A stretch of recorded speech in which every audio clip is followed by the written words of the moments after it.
Hello and welcome to Channels Book Club. My name is Olakunle Kasumu, and what a year 2022 has been. For me and for every member of the crew here, we are very grateful to you for always sticking there, just watching and giving us all the feedback, telling us what you like, what you don't like, and just making us better and better every week. And for all the authors, all the writers, all the publishers that we've had the privilege of interviewing over the last 12 months, it's been an honor talking to so many brilliant novelists and writers and historians and so on. And for all the events we've covered, whoa, home and abroad, what a year 2022 has been, covering all those fabulous events. Now, what we're doing for you today is to take you back down memory lane 2022. Let's remind you a bit of all the experiences we've had, some of the experiences we've had this year, 2022. Enjoy this.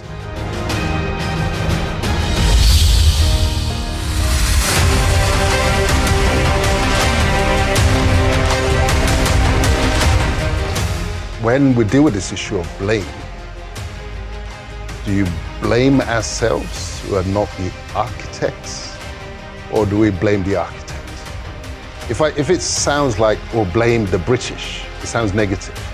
But if the architect has designed your building and it's fallen apart, there's subsidence, the roof is gone lopsided, do you blame yourself? Or do you look to the architect and say, oh my guy, what did you do here? So I think Nigerians got to get comfortable. I'm trying to encourage them to get comfortable. It's all right to put the blame where it belongs. My friends call me the special one. No, by far, I'm not the special one. There are people doing far greater things than myself.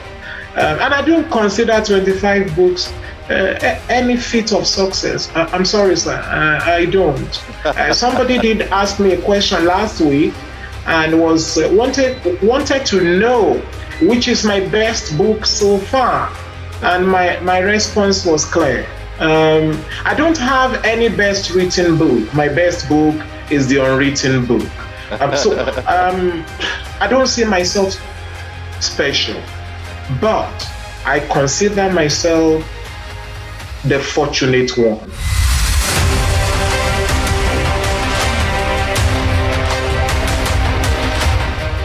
One of the things you mentioned here is the importance of understanding the history of ancient Egypt. Yes. That this is key. Yes. To understanding everything you're trying to say and here. the fact is that ancient Egypt is the which is still the geographical location of the present Egypt, is the ancestral homeland of black Africans. That was where all the entire black Africans were living before, until the Middle Ages, when the Arab invaders came and conquered Egypt and scattered the indigenous people. And the original black Africans now begin to disperse to other parts of Africa until the Arabs took over that geographical habitation. So that the Egypt you have today, they are not the original indigenous owners of that land. They are not the people who built the pyramids. They are not the people who built the civilization of Egypt. It was black Africans. And if you look at the status of the pharaohs and the status of ancient Egyptian priests and their scientists and so on, you really know that they were all black people. All those mighty achievements, even the civilization of today has not attained the level the ancient black people in Egypt and Babylon did.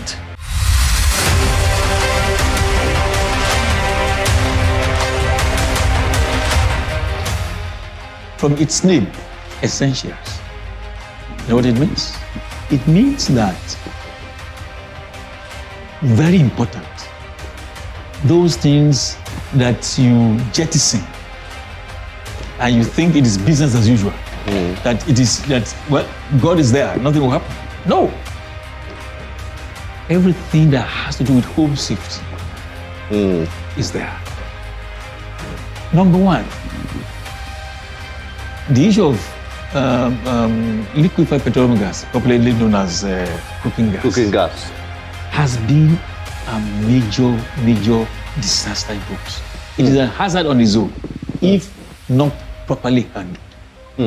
And a lot of people do not know how to handle it. For instance, where do you place your cooking gas to? So that, It is not supposed to be in the kitchen. It is supposed to be outside the kitchen where you pass the gas from outside to the burner inside.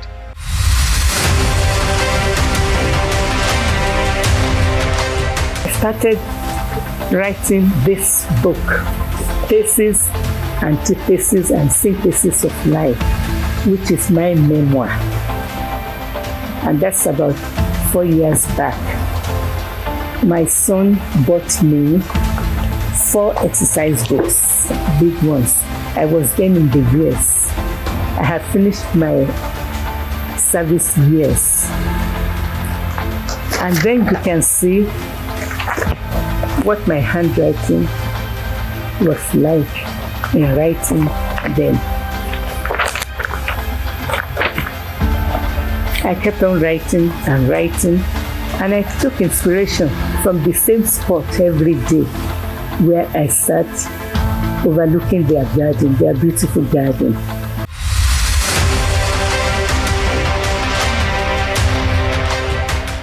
The first time you were on Channel's book club was you were 9, Yes, 9.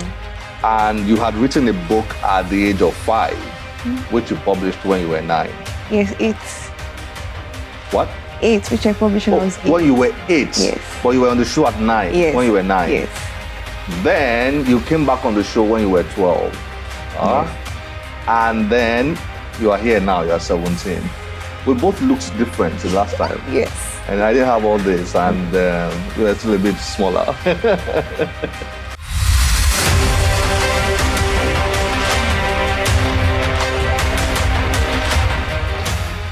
Dear Heavenly Father is a compilation of 30 prayers, affirmations, and scriptures written very, very simply in language that children of all ages can understand and can remember.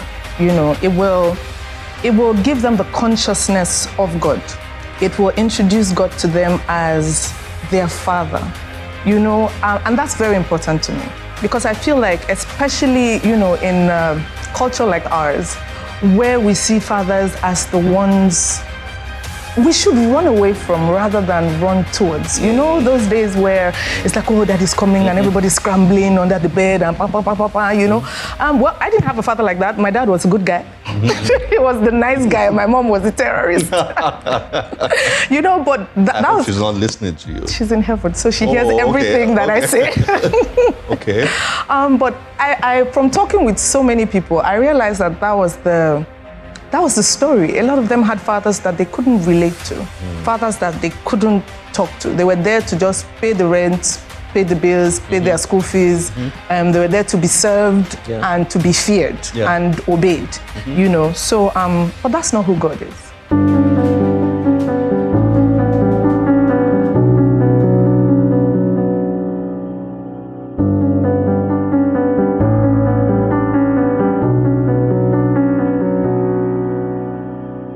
Everything I own, I carry through words. They breathe on the flesh of my tongue like a prophecy, ever fulfilling, never misses like a nun. They say I am larger than life, for I am constantly choosing things the world can't take from me. Things that outlive breath, things that stretches between worlds, things engraved in eternity, things that touches but I can't seem to hold. Only feel like self-love, groundbreaking things sprouting from invisible roots, like warmth, things that manifest through peace, like sleep, like a gorgeous smile glowing through the eyes.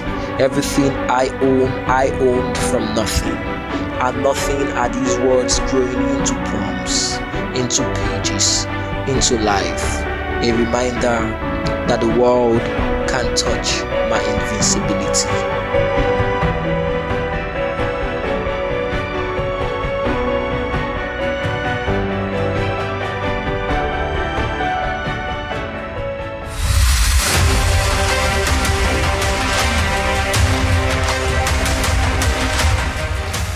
are you happy with what you've seen in the last 10, 20 years in terms of how far we have come as a country, in terms of promotion of literacy and literature generally? Well, yes and no. Yes, when I see people like you and Channels Television, actively promoting reading, when we see people, as pockets of insignificant work, but which are just so precious to this country, people doing things in their different corners. I follow the Channels Book Club. I always try to watch, and you do a good job. Thank you. Yeah, highlighting such stories. So it's encouraging.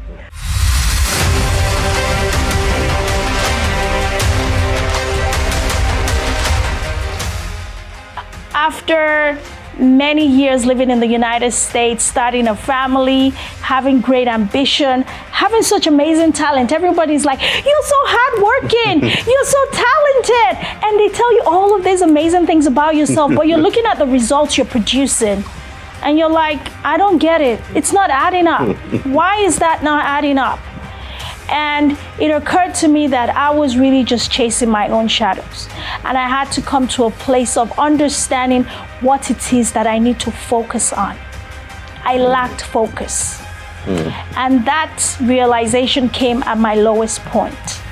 So that was when I started this journey, and I began to understand that the one thing that I had taken for granted the whole time since I was like less than 2 years old. My mom says, you talk so much, you talk too much. She's always talking. She started talking earlier, everyone in the family, and it was always like, stop talking. And that was the one thing that I knew that I could do so well.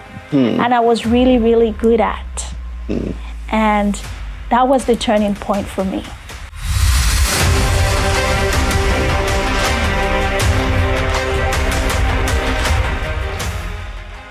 Page 30, you said with a fatality risk of 0.13 for air travel, on average, a person would have to travel by air every day for 461 years. Yes, for the possibility of before experiencing accident. For the possibility of your dying. With at least one fatality. Yes. On average, a person will have to travel every day for 20,932 years to experience a 100% fatal accident. Yes, so it's that simple. So is this true? That is why when you go on board of a flight, no matter the poor environment of that operation, Africa one time was blacklisted as flying coffins, dangerous zone.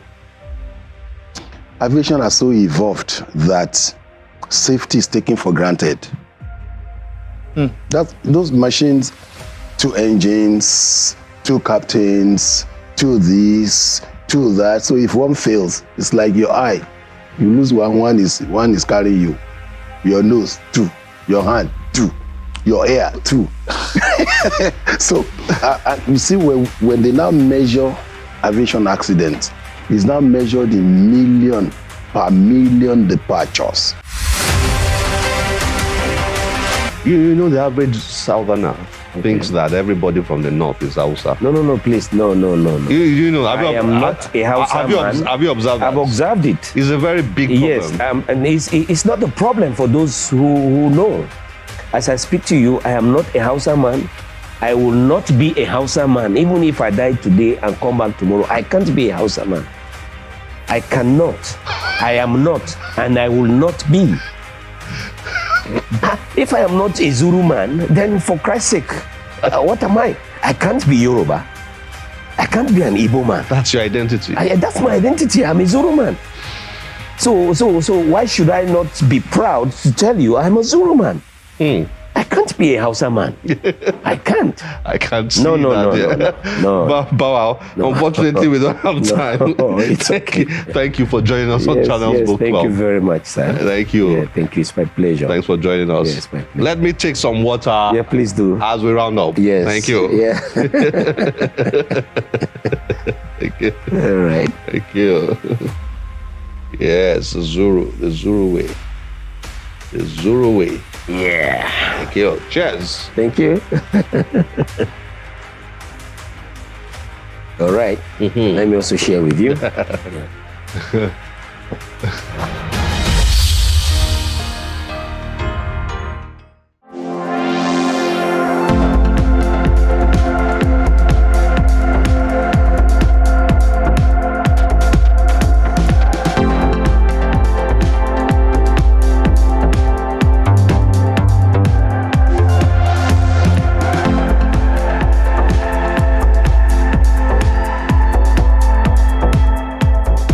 Copyright is important as it helps to protect the value of an author, academic, researcher's work.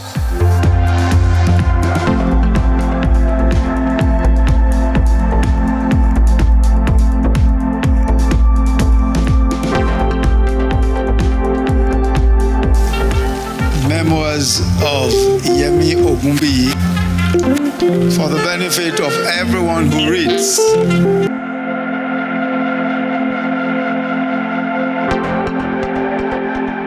Our passion and commitment to reading, our love for books, brought us together.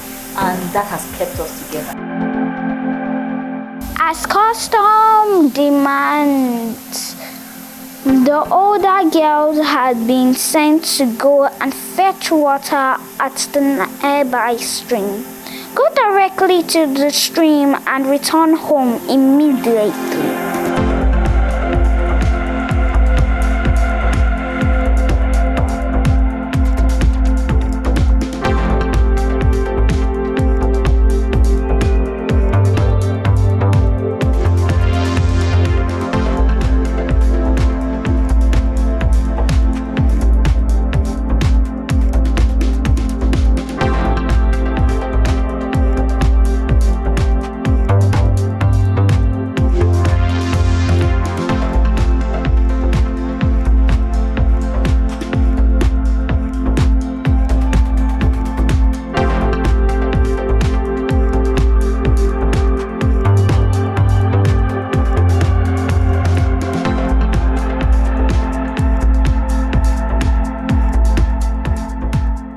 The amount of books here is just mind-boggling.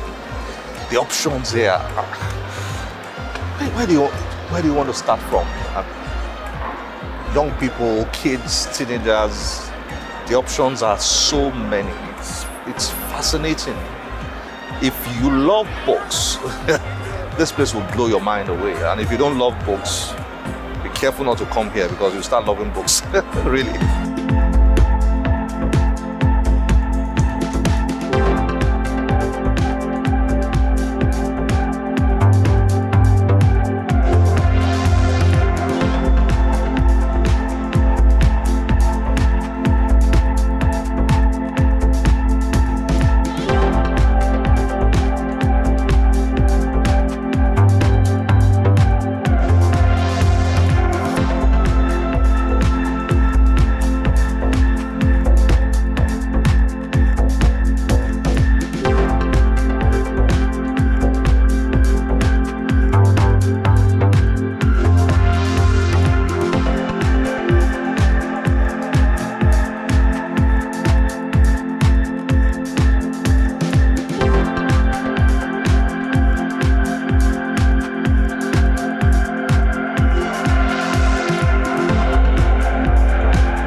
Particularly like the African authors and books theme that it has.